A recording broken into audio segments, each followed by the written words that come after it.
which I do every week exclusively on YouTube. I'm going to go live though on TikTok so you guys can see it on TikTok too. But if you miss it, make sure to check out my YouTube sub there, coming out with a lot of great long form content, including this. And yeah, so we'll obviously you guys have seen the top 12. So I'm not going to do much of like that. But Jahmyr Gibbs, Christian McCaffrey, I think Christian has his best game of the season. Tennessee's obviously bad at both the pass and run defense.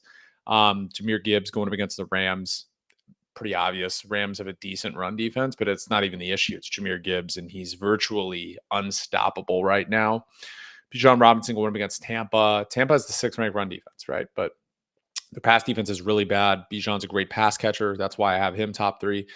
Look at the trend of the top 7, all excellent pass catchers. ETN, Brown, Bucky Irving, Achan, all great matchups, all great pass catchers, including the top 3 great pass catchers. Now, Jonathan Taylor's so low because Seattle has a top 5 run defense, and he doesn't have a quarterback to take away, to really keep him honest with play action. So that's why I don't think that, whether it's Phillip Rivers, whether it's Riley Leonard, I just don't think that he can have a pretty big game this week. I would be shocked if he has more than 10 fantasy points, but I kept him top 12 out of respect to what he's done all year long. But he is the most brutal playoff schedule, not just this week. I think he plays Jacksonville next week in the semifinals. And Jacksonville is the number 1 ranked defense against the run in football. Trevion 11, Blake Corum 12. You guys know my thoughts on how I prefer Blake Corum over Kyron Williams. Got more carries last week. So let's go down to the next batch, though. All right, because this obviously the top 12 are always on TikTok every single week. So make sure you're checking me out and following me there as well. And again, this will be on YouTube afterwards. If you guys miss any of this, whether you're on X, whether you're on YouTube, whether you're on TikTok watching live, it'll be uploaded almost immediately. So you can always get this afterward as well. Okay, so Saquon Barkley going against the Raiders, self-explanatory. I'm very concerned about the Eagles offense, but the one good thing was Saquon's 52-yard run. If he can have more of that, less of Jalen Hurts passing the football, he should be able to have a pretty big game. So I like him a lot there. Woody Marks at 17, Rico Dowdle 16, Quinshon 15, Javonte 14. Why in this order? I think Javonte is probably the best back this season of any of those guys. Minnesota is not an easy matchup per se, but I still think he'll do enough to get like 15 fantasy points because the 14 to 20 range, all I'm projecting is about 12 to 15 fantasy points. It's only the top 12 that I think get 15 plus pretty much. And not all of them will get 15 plus. I mean, Corum, there's a scenario where he doesn't get even 8. You know what I mean? But I would still start him. I'm confident that he has a pretty good matchup against a 19th ranked Detroit, middle of the pack run defense, basically. Okay. So Woody Marks, Arizona. Obviously, Arizona, not a great run defense. I mean, 19th against the run, middle of the pack as well. RJ Harvey against Green Bay probably has the toughest matchup of these guys, but RJ Harvey also has the most snaps and the most, touches probably on a week-to-week basis besides Jacobs. And Jacobs has a brutal matchup against Denver, and Denver's a top 5 defense in every facet of the game. So these rankings are indicative of, matchup, who they play, and their talent. And Jacobs is really touchdown reliant. He's not an efficient runner. But Green Bay's offense, it's been opened up more the last few weeks because of the way Jordan Love is playing. So if he plays that well against Denver, which I don't expect him to, then Jacobs could finish much higher. I could see a scenario where that is. Rico, I put this high because I don't know if Chuba's going to get many snaps or if he even plays this week. New Orleans is susceptible to give up a lot of rushing yards. They're just not they're a good pass defense, not a good run defense. Quinn shot against the Bears. The Bears have been overperforming defensively for weeks. I think this game is close. I think Cleveland might actually win this game. I think it's going to be very close. I don't think that's crazy to say. Obviously, Chicago needs a win, but I think they're so emotionally invested in that loss last week against Green Bay where I think this is close for 3 quarters. We go to Kyron Williams. Again, him and Blake Corum. I just prefer Corum. Got more carries last week, more efficient, better running back in general. Kyron is better in pass pro, so you could see him a lot. They both have a little bit of fumbling problems, especially Kyron Williams. Let's be careful for that. Devin Neal had a great week. I told you guys to start him last week. He was excellent. 15 fantasy points. I think he gets 15 again against Carolina. Marion, I don't know why Marion Hampton is misspelled. There we go. Marion Hampton going against Kansas City. The reason why it's so low is, one, Kansas City still has a top 15 run defense, top 10 run defense, actually. And the second thing is we saw a lot of Kamani Vidal last week. Marion Hampton needs to get better in his pass protection. I could see him getting, obviously, 10 to 15 carries like he normally gets, but it's not going to be like it was before he got injured. It just won't at this point, especially against a Kansas City defense that played very well, especially against the run last week, especially in the second half. Jalen Warren at 23 versus Miami. Miami's run defense is improving. I mean, it's 25th still, but it was worse a few weeks ago. I mean, their pass defense is a little bit better than the run defense. Jalen Warren is a good pass catcher. I just don't love the Steelers in this matchup to have an explosive offense like they did against the Ravens. The Ravens, I think, have a worse defense than the Dolphins, personally. So you see the rankings contingent upon matchup. Jordan Mason at 24 is indicative of that. Dallas, don't love the matchup. Love the matchup. That's why he's 24th. Don't love him as a player so far this season. He has virtually no pass catching upside, but Dallas is 32nd against the run or against the pass. So Aaron Jones, I can see doing very well as well. But Dallas is also a horrible run defense. Even last week, even with Quinn Williams, they did not play well. I expect Jordan Mason to get a touchdown. I expect Minnesota to keep this game close, which is why his ranking is there. Now, I expect Aaron Jones to get 5 or 6 catches, but almost nothing on the ground. So that's why I have Mason a little higher. I think he'll get the touchdown versus Aaron Jones. Could be wrong. It's just a projection based on the stats that I've ran about this. Ken Walker going up against Indianapolis. Zach Charbonnet is going to steal a touchdown probably. It's a week-to-week thing with Ken Walker. It wasn't great last week. Indianapolis is a better run defense and pass defense. Not a great matchup this week. Still, I think they'll be ahead. I think they'll run the football, so he will get opportunities. Devin Singletary against Washington over Tyrone Tracy. I mean, we saw him play better and outsnap Tracy the last time they played. Washington's defense is brutal overall. We look at their run defense, it's 29th. So again, I just confirmed that it's 29th. So I don't love that at all for him this week. I do love that for him. I don't love Washington's run defense this week, obviously, because they're 30th and they're getting continually worse every single week. They were ranked 20th a few weeks ago, 22nd or something like that. And they've given up, I can tell you, an average of, oh my God. That's a lot, actually. 140 rushing yards per game the last 3 games. It's not good at all. And DeAndre Swift going up against Cleveland. Now let's go to the last 3 here before we get into the positional wide receiver rankings. DeAndre Swift, come on, a guy going up against an elite defense. They're interchangeable. Swift and him should get about the same usage. It's whether who's going to get the pass catches, the catches in PPR leagues, who's going to get the touchdown. Probably modern guy, but you don't know.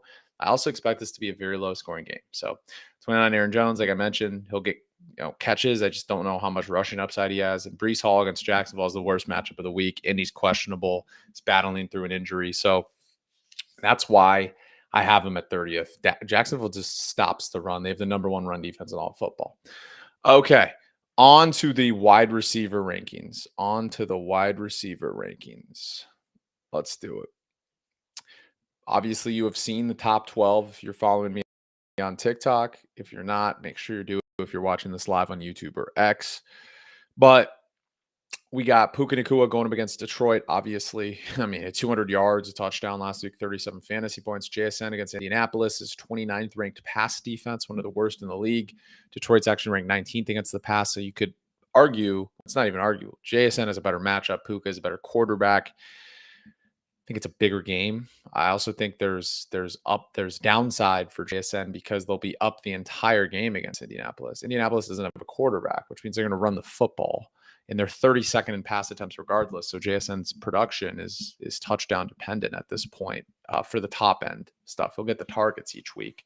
Jamar Chase 3 going up against Baltimore. We've seen what he's done in the past against Baltimore. That's why the ranking is there for him. Except the last time he played him, I ranked him 1. He did absolutely nothing. So again, don't love that there. Rashee Rice going up against the Chargers. This is more so target share. One of the top in the league, still monopoly on this offense. Chargers have a top 5 pass defense, so I wouldn't expect like 30 fantasy points. I think that it's going to be more around 25 simply because he'll have like 10 or 11 catches.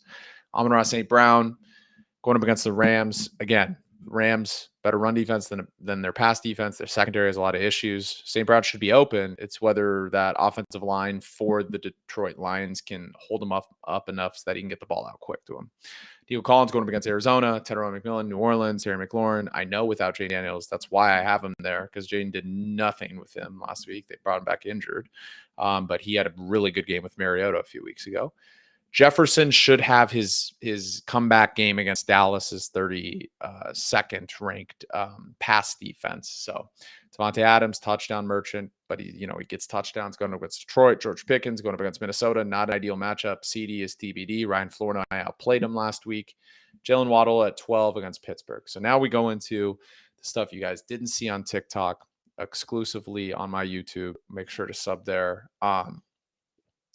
Michael Wilson going up against Houston. Michael Wilson, if Marvin Harrison doesn't play, you could argue is higher than this, but Houston has the best pass defense in the league right now.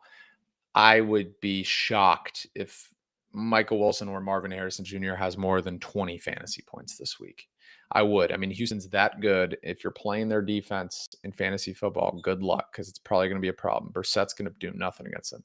A.J. Brown going up against the Raiders. A.J. Brown's been great for 3 straight weeks, even though Jalen Hurts has been horrible. They've been losing games. Won't matter. He'll still get his targets. Chris Olave going up against Carolina. Look, Olave and Devon Vele have been great. Tyler Shuck's playing better football. I think that's, indicative of his ranking. Carolina has a pretty good pass defense, but I'm willing to look over that to put Olave above Jacoby Myers, who's had back-to-back 15-plus fantasy point games. Wan'Dale Robinson, whose target share is through the roof, simply because I trust Tyler Shuck, which I never thought I'd say, but at this point I do.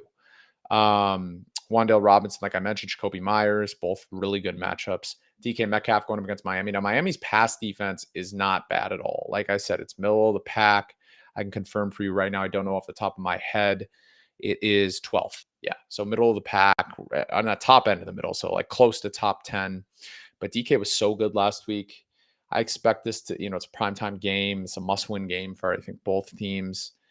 I like him to have a really good matchup, which is why he wasn't in the top 30 last week, or he might have been barely, but now he's up to 18. Zay Flowers had about 140 receiving yards last week. I mean, he's the only guy Lamar Jackson throws to besides Likely and Andrews. So Cincinnati, horrible pass defense, horrible run defense, the worst defense in football. He should have a pretty good game. I mean, 19 is probably a little low for him, but I just don't trust Lamar Jackson right now.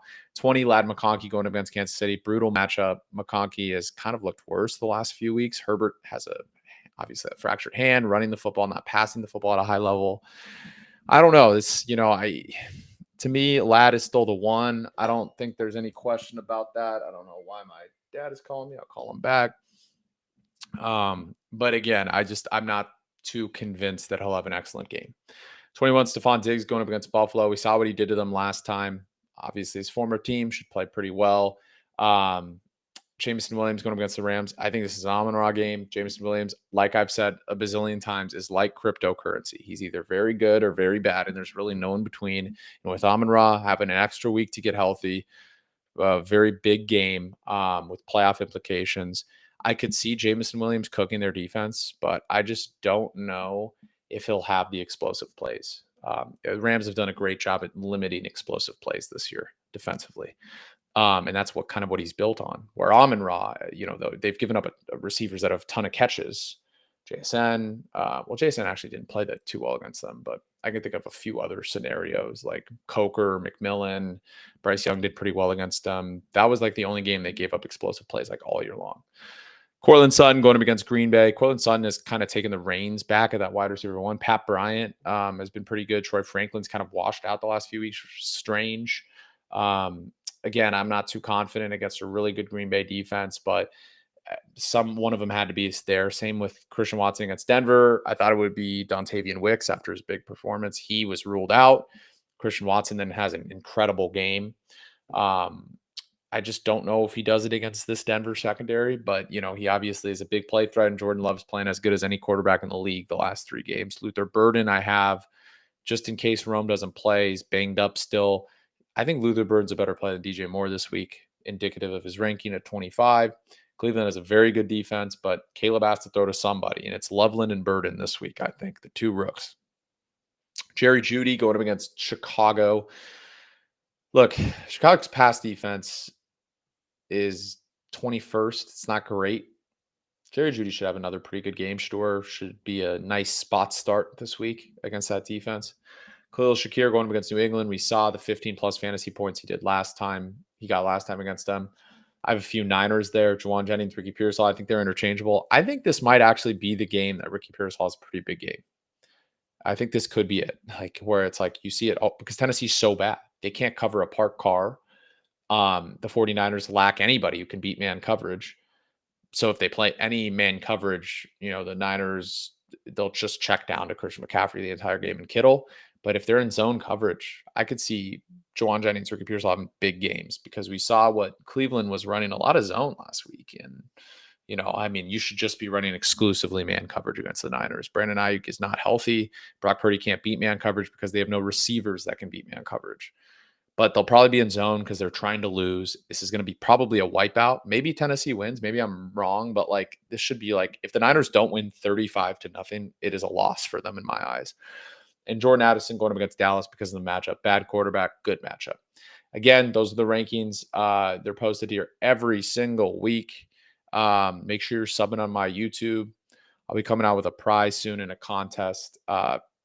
Just basically incentivizing you guys to go sub to my YouTube. Crazy, but like I have 108 plus thousand followers on TikTok and I have 1,200 on YouTube. Go check out my YouTube. There's a ton of long form content. Please sub. I'm trying to monetize on YouTube, so that I can make some extra money there too, and continue to do long form content. So appreciate you guys. This will be up on YouTube. Love all y'all, and make sure to sub for more content like this. Follow me for more.